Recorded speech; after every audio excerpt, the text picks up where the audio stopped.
One of the most popular gaming controllers I make is this little GlidePoint as joystick device. This is a touch device, purely digital, that requires very little movement, and just touching it, you don't have to apply any force to it.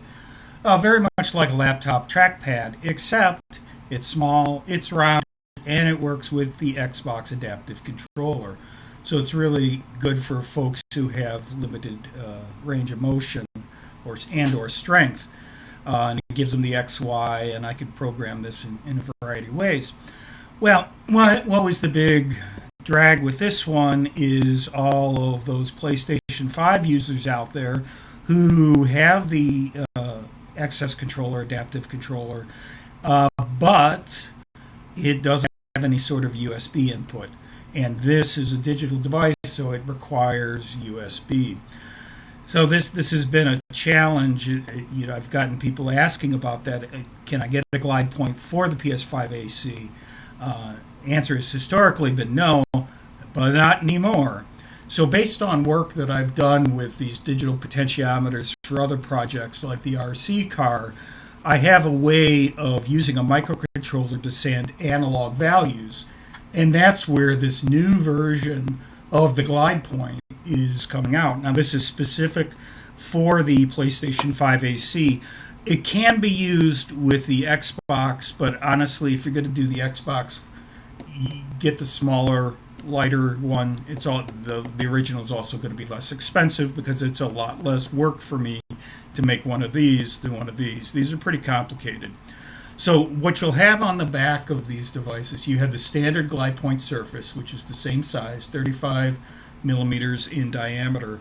And what's different about this one is you have this jack in the back. And this is our good friend, the 4-pole TRRS jack that will go into the X1 to X5 on the back of the PS5AC or the X1, X2 analogs on the back of Xbox AC.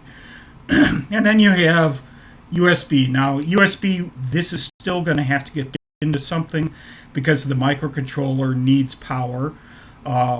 So you don't connect this to the Sony, but you have to connect it to something. Hook it to your PC to get power, hook it to a power bank or whatever you want. So there is a limitation with that.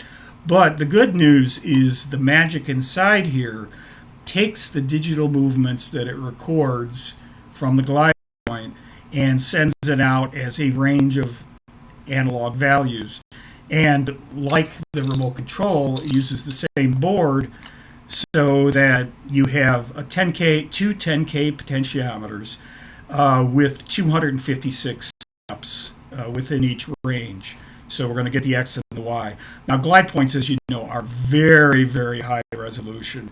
This GlidePoint here, I think, has a resolution of about 1,200 dots per inch on the two axes. So, but for gaming, you never notice it now. So what's inside here? Oh, there's a whole mess, and this is why it's going to be more expensive, because at least for this first iteration, I've got a lot of work going on in here.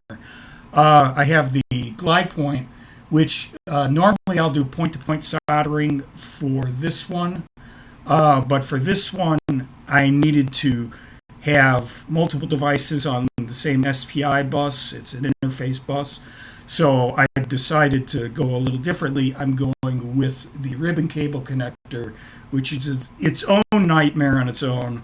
And then I have a little breakout board here, and the breakout board I wire up, and it all gets wired up into the microcontroller in here, and this is the digital potentiometer here. So the microcontroller talks two different things at once over the same SPI bus. It talks to the GlidePoint to get its current readings, and then it talks to the digital potentiometer so that it could say, okay, set it to this, set it to that. So this will say, hey, I'm in the 12 o'clock position. Microcontroller reads that, and then the microcontroller says, okay, that means the x-axis has to be at the full positive limit or negative. I always get them confused. And that's That's how that works. So it's, I got to build this because this doesn't exist as a regular part. So all the wires, all the soldering in here and whatnot gets wired up.